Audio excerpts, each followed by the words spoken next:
Hello everyone, welcome back to another video, and in this video we will discuss about science lesson 3 law of conservation of mass. ये हमारा इसका first topic है. Okay और ये हमारी beginning है yes. सो जैसे कि मैंने कहा कि ये हमारी क्लास 9th की केमिस्ट्री की बिगनिंग है. और अगर हमें ये जो केमिस्ट्री की अभी आगे एक और चैप्टर है 4 और ये 3 अगर हमें समझ आ गया तो हम जिसे बोलते हैं ना मास्टर, तो आप लोग मास्टर हो जाओगे केमिस्ट्री में, क्योंकि ये एकदम बेसिक है और यही चीज़ें आपके आगे जाके 10th 11th या 12th में यूज़ होती हैं. अगर आपको ये लॉज या फिर केमिकल फार्मूलेज वैलेंसीज वगैरह ये याद हो गई तो समझो आपको केमिस्ट्री कोई आपको हरा ही नहीं सकता, आप उसमें मास्टर हो.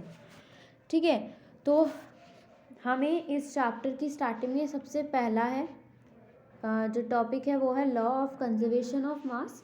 ठीक है, सो इसको to understand the law of conservation of mass we have to know the activity. अभी हम नीचे एक एक्टिविटी पढ़ेंगे, उसे अगर हमें उसे पहले समझना पड़ेगा तभी हमें law of conservation of mass समझ में आएगा. So let's move to it. Yes, this are the activity. First we take a conical flask. हम एक ऐसे करके एक फ्लास्क होता है, वेट.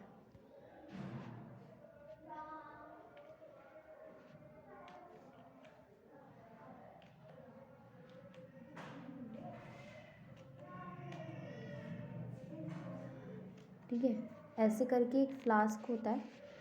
हम उसके अंदर जो है एक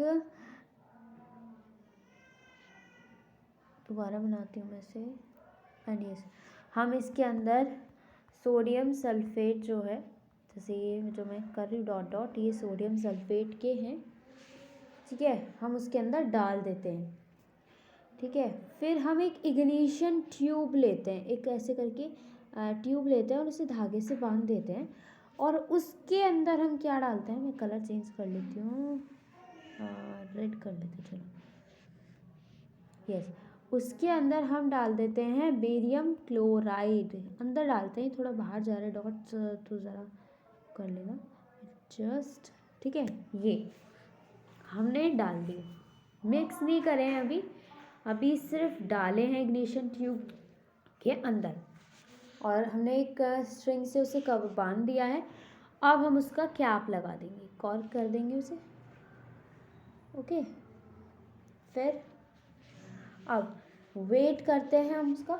सपोज उसका वेट आया W1, यानी कि W फॉर वेट एंड 1.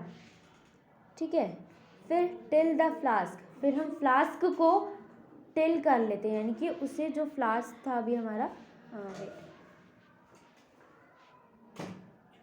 उसे जो है थोड़ा सा टर्न कर देते हैं, टिल कर देते हैं, ऐसे इधर की साइड थोड़ा टेढ़ा कर देते हैं. तो नहीं सॉरी, इधर की साइड नहीं, इधर की साइड करेंगे ताकि इग्निशन ट्यूब ऐसे गिरे.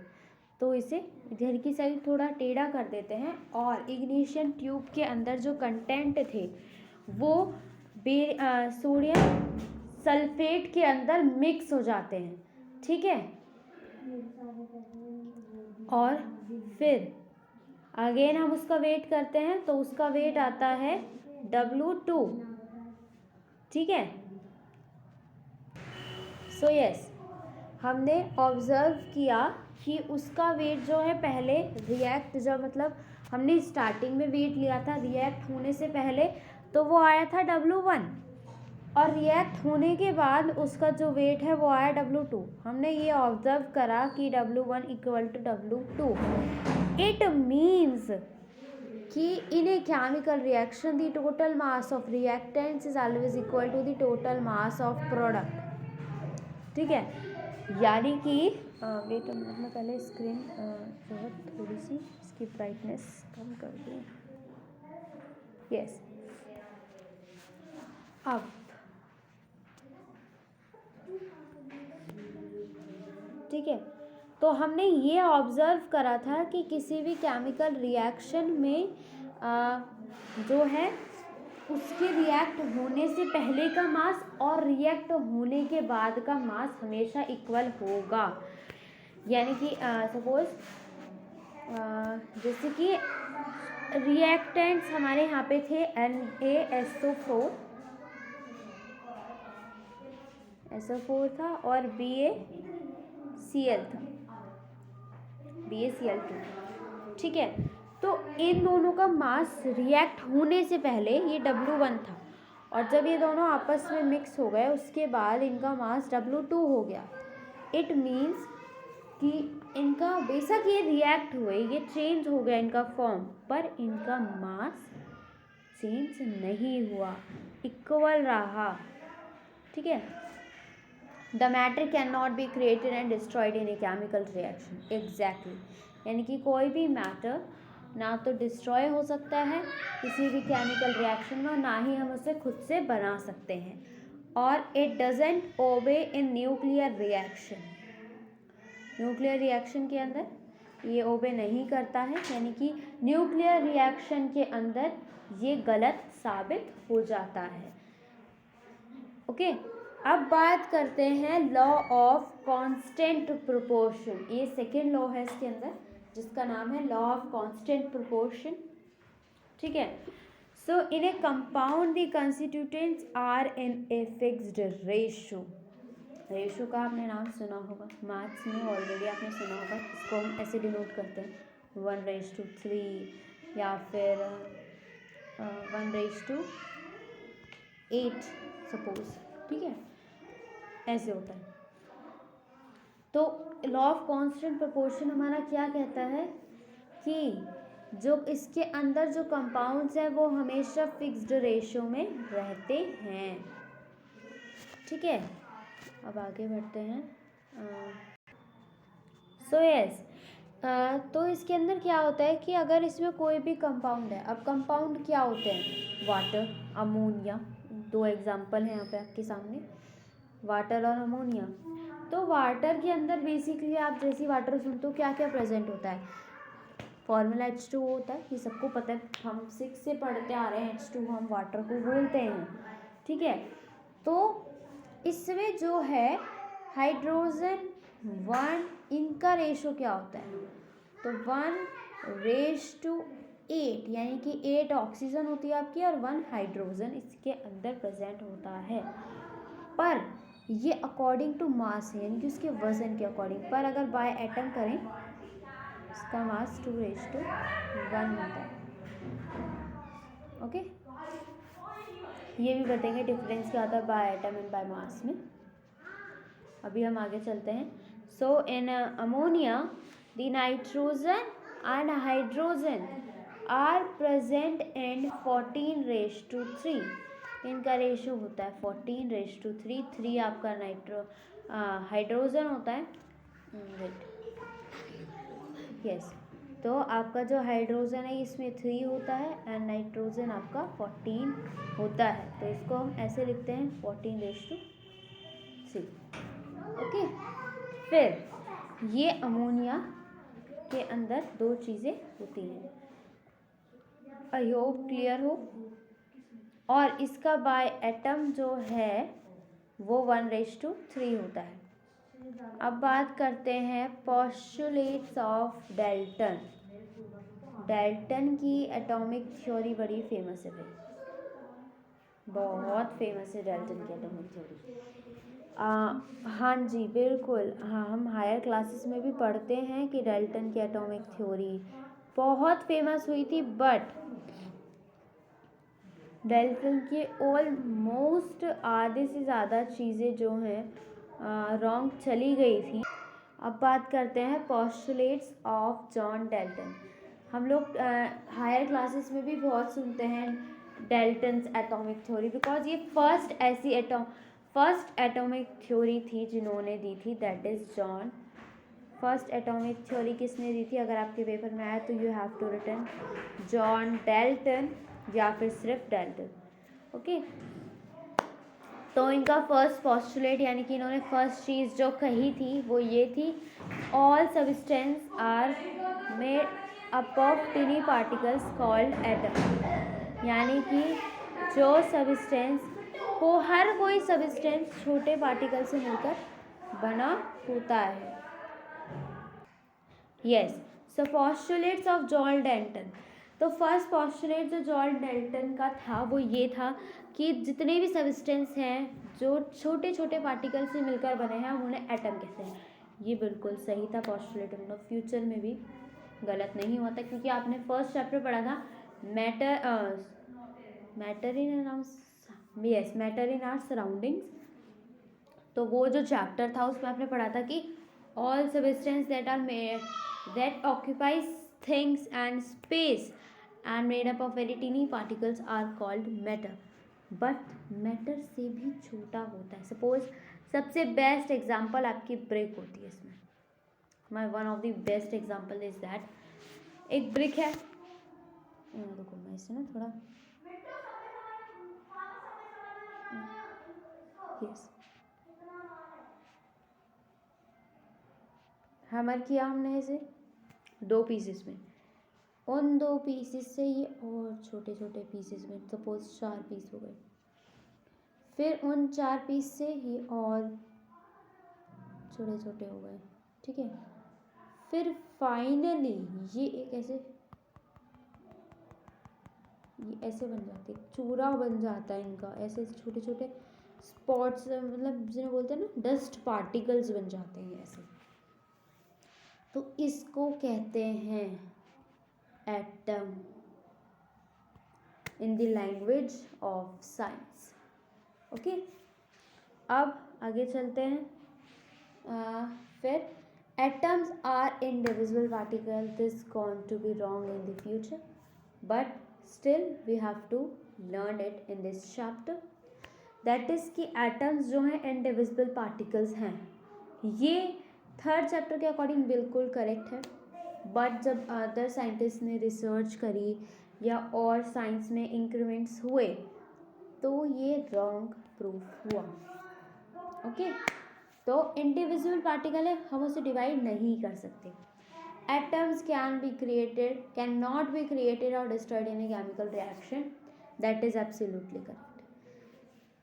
यानी कि हम एटम को ना ही खुद से क्रिएट कर सकते हैं ना ही खुद से डिस्ट्रॉय कर सकते हैं। ये हमारी ये नेचर गिविंग है, हमें नेचर ने दी है, ना ही किसी ह्यूमन ने बनाई है, ना ही किसी और ने बनाई है, ना ही साइंटिस्ट वगैरह किसी ने भी नहीं बनाई है। That is God gift to us. Atoms of an element are identically in mass and chemical properties. यानी कि जो एटम है किसी भी एलिमेंट के, वो आइडेंटिकली यानी कि डिफरेंट भी होते हैं मास में और केमिकल प्रॉपर्टीज में। ये तो एक सिंपल सी लॉजिकल बात है, ठीक है। अब आगे चलते हैं। The atoms of different elements are different in mass and chemical properties. यानी कि वो थी कि अगर किसी सेम एलिमेंट के एटम डिफरेंट होते हैं मास में और उसकी केमिकल प्रॉपर्टीज़ में, और यही इसका अपोजिट भी होता है कि एटम्स जो हैं डिफरेंट एलिमेंट्स के वो भी डिफरेंट होते हैं मास में और केमिकल प्रॉपर्टीज़ में। Atoms are combined in small whole numbers from form compound, that is also going to be wrong in the future। क्योंकि ऐसे कुछ हैं जैसे कि जैसा भी आपने रेशियो वाला पढ़ा था, लॉ ऑफ कांस्टेंट प्रोपोर्शन, इसमें हमेशा नहीं है कि होल नंबर्स ही आए, ऐसा कुछ भी नहीं है। The ratio of atoms in a compound are definite, ये एकदम करेक्ट है कि रेशियो जो है एटम का एकदम फिक्स रहता है। सब best example that is H2O, your water. How is it? इसलिए H2O इसीलिए क्योंकि अब वो पानी है, ये वाटर बनाता है H2O, सबको पता है राइट। तो हाइड्रोजन और ऑक्सीजन ही होते हैं सबके पानी में, चाहे वो पानी चीन से ला हुआ, पाकिस्तान से, या सी वाटर हो या सेलाइन वाटर हो, कैसा भी वाटर हो, या वो सॉल्टेड वाटर क्यों ना हो, पूरा जैसे खारा पानी आप लोग बोलते हो इन दी नॉर्मल लैंग्वेज, क्यों ना हो, पर उसमें रेशो 1:8 ही रहेगा और बाय एटम 2:1 ही रहेगा। ये बाय मास है, ये बाय एटम है। डिफरेंस क्या होता है दोनों के बीच, अभी हम आगे डिटेल में पढ़ेंगे, ठीक है। तो वो पानी कहीं का भी हो, बाय एटम और बाय मास ये दोनों ही रहेंगे, कोई अलग नहीं होगा। अब कुछ क्वेश्चंस हैं मेरे आपसे, आप मुझे इन्हें कमेंट करके ज़रूर बताना। फर्स्ट क्वेश्चन है, which postulate of John Dalton equivalent to the law of conservation of mass. Suppose best question is ever, यानी कि इनमें से जो जॉन डाल्टन के आपने भी ये 7 पोस्टुलेट्स पढ़े, इसमें से कौन सा जो है वो लॉ ऑफ कंजर्वेशन, यस हाँ, लॉ ऑफ कंजर्वेशन, यानी कि जो हमने फर्स्ट जो लॉ पढ़ा था, law of conservation of mass, yes. तो ऐसा कौन सा पोस्टुलेट, वो है फर्स्ट पोस्टुलेट, आपने यहाँ पे भी है, matter can not be created, and ये यहाँ पे भी है, तो इट मीन्स थर्ड पोस्टुलेट आपका करेक्ट हो जाएगा। तो इसका आंसर है थर्ड, इसका आंसर है ये थर्ड पोस्टुलेट, ऐसे एरो बना दिया मैंने, ठीक है। अब आगे चलते हैं, which postulate of Dalton is equivalent to the law of definite proportion, यानी कि हम लॉ ऑफ कांस्टेंट प्रोपोर्शन को भी लॉ ऑफ डेफिनाइट प्रोपोर्शन भी कहते हैं, ठीक है। यानी कि जो कांस्टेंट प्रोपोर्शन है उसका सेकेंड नेम होता है लॉ ऑफ डेफिनाइट प्रोपोर्शन। तो सेम जैसे अभी हमने 2 लॉ पढ़े थे, law of constant proportion and law of conservation of mass, ठीक है।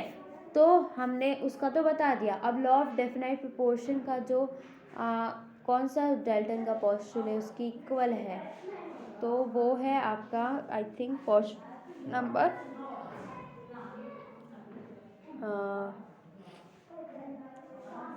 Wait are an a fixed ratio, आपका लास्ट वाला सेवेंथ मंथ इसका आंसर है आपके लॉ ऑफ डेफिनेट प्रोपोर्शन या लॉ ऑफ कांस्टेंट प्रोपोर्शन का, ठीक है। फिर कौन सा पोस्टुलेट डाल्टन का फेल हो गया था फ्यूचर में, जो सबसे ज़्यादा फेल हुआ था वो था atoms combine in small whole numbers form compound.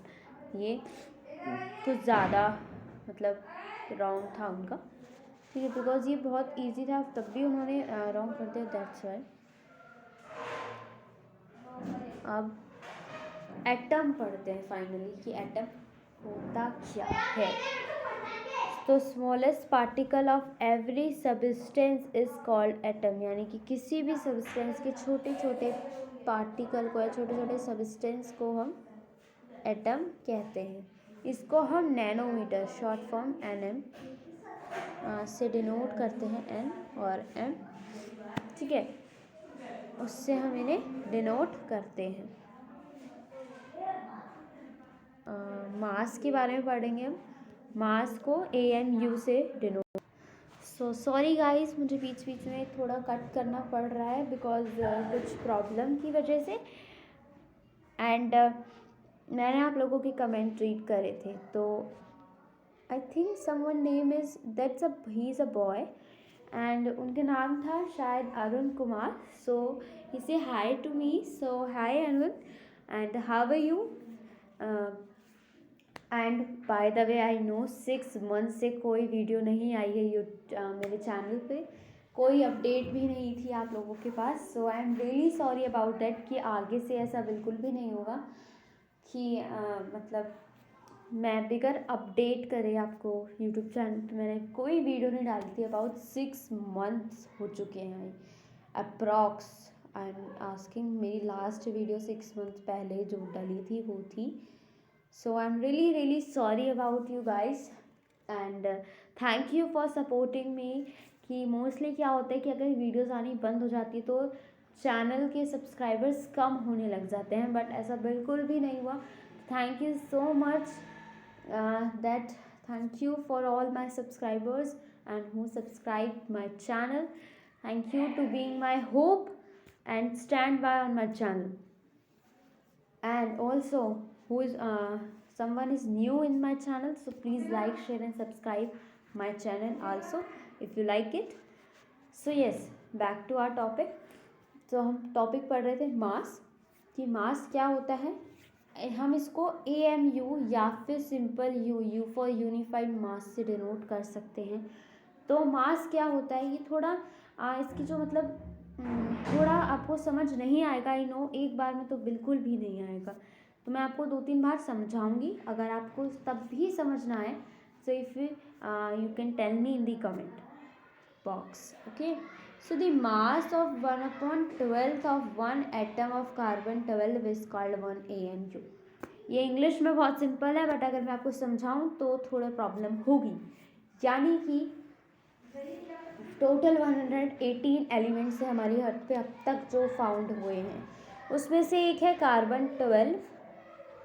उसके एक एटम का जो मास है वो 1/12 है, ठीक है। उस उसका जो एक एटम का मास है, सपोज 12 यू है उसका मास। उस 12 यू के जब हम हिस्से करेंगे, 12 हिस्से करेंगे, उन 12 हिस्सों में से जो एक एटम होगा वो होता है आपका मास, उसे हम एटम का मास कहते हैं, 1 यू बोलते हैं हम इसको। दोबारा समझाती हूँ मैं अगेन। कार्बन 12 है एक एलिमेंट, उसका एक एटम का जो मास है वो 12 यू है। अब उस 12 यू के जब हम 12 हिस्से करेंगे, जैसे 1 2 3 4 5 6 7 8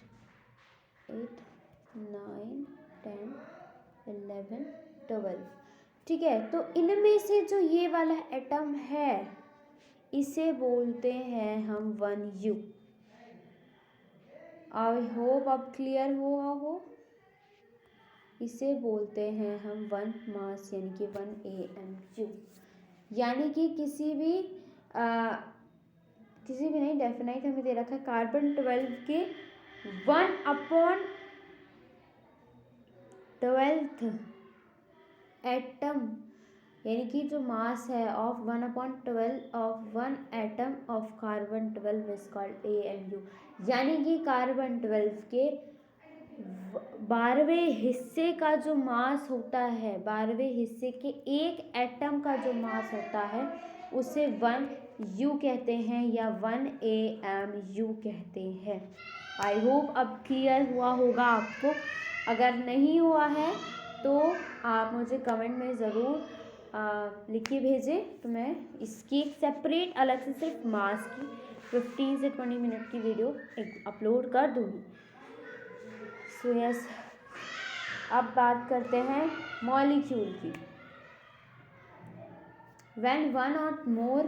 when 2 or more atoms combine chemically then molecule of element is formed। यानी कि कोई भी 1 से 2 से ज़्यादा कोई एटम एक साथ कंबाइन हो केमिकली, उससे हम मॉलिक्यूल ऑफ एलिमेंट कहते हैं।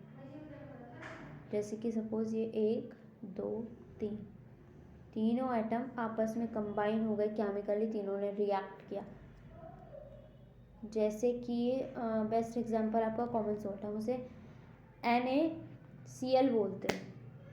यानी कि उसके अंदर क्या होता है, सोडियम का शॉर्ट फॉर्म होता है Na, एंड क्लोराइड जो है आपका, ठीक है, इसको हम Cl बोलते हैं। तो उसके अंदर सोडियम और क्लोराइड ही तो होता है, तो ये इनका शॉर्ट फॉर्म हो गया NaCl, ठीक है। तो ये 3 टाइप के मॉलिक्यूल होते हैं जो हम पढ़ते हैं। पहला होता है मोनोएटॉमिक, डायएटॉमिक एंड पॉलीएटॉमिक। अब हम इन्हें थोड़ा डिटेल में पढ़ते हैं कि क्या होते हैं। monoatomic when one atom forms a molecule then it is called monoatomic molecule. यानी कि एक एटम मोनोएटॉमिक मॉलिक्यूल क्या होता है मैं अगेन आपको बताती हूँ। यानी कि कोई एक एटम जब कोई मॉलिक्यूल बनाता है उसे मोनोएटॉमिक कहते हैं। यानी कि बेसिकली आप समझ जाओगे कि ना तो वो किसी के साथ रिएक्ट करेंगे ना किसी के वो फ्रेंड होंगे ऐसे। तो इसके अंदर जो चीज़ें आती हैं वो है जितनी भी आपकी मेटल्स होती हैं, जितनी भी चीज़, गोल्ड,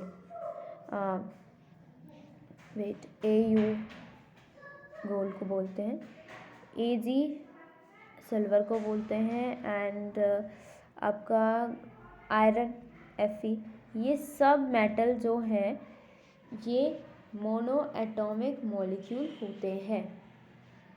इनर्ट गैसेस क्या होती हैं ये आप शायद नाम पहली बार सुन रहे हैं या कुछ होने सुनी भी होंगी इनर्ट गैसेस। तो बच्चा ये सिर्फ 6 होती है, 6 गैसेस होती हैं बस ये, ठीक है। इन्हें हम लोग नोबल गैस,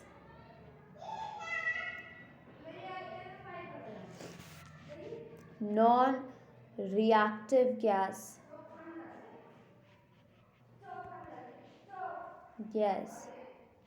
ठीक है, और इनर्ट गैस तो खैर हम कहते ही हैं। और one of the most common name zero gas, zero होती है, ज़ीरो, किसी के साथ रिएक्ट नहीं करती तो इनका कोई मॉलिक्यूलर मास भी नहीं होता, ज़ीरो गैस, ठीक है। तो ये ज़ीरो गैस में बोलते हैं। तो ये 6 होती है, helium, argon, krypton, radon, neon and xenon. Helium का शॉर्ट फॉर्म होता है He, आर्गन का Ar, क्रिप्टॉन का Kr, रेडॉन का Ra, नियॉन का Ne एंड एक्सॉन का Ax। ये होते हैं इनके शॉर्ट फॉर्म्स। मैं आपको इसीलिए बता रही हूँ क्योंकि अभी आगे हम इन शॉर्ट फॉर्म्स की बहुत यूज़ करेंगे, बहुत ज़्यादा जिसे बोलते हैं। अब बात करते हैं डाया एटॉमिक की। आई थिंक आज के लिए इतना बहुत है, 27 मिनट की वीडियो बन चुकी है आपकी। सो आज के लिए इतना बहुत है। नेक्स्ट वीडियो में हम डाया एटॉमिक वगैरह पढ़ेंगे। So if you like it please like, share and subscribe also my channel if you like it। and इस वीडियो पे मैं एम करूँगी ज़्यादा नहीं, 50 लाइक्स का, बस 50 लाइक्स आप क्रॉस कर दीजिएगा मेरे लिए, इतनी सी रिक्वेस्ट है मेरी आपसे। Thank you, have a nice day, may God bless you, be safe, stay safe, being healthy, and yes also guys, please wear mask and sanitize your hands on time because the COVID-19 is spreading all over there. Thank you, have a nice day, may God bless you.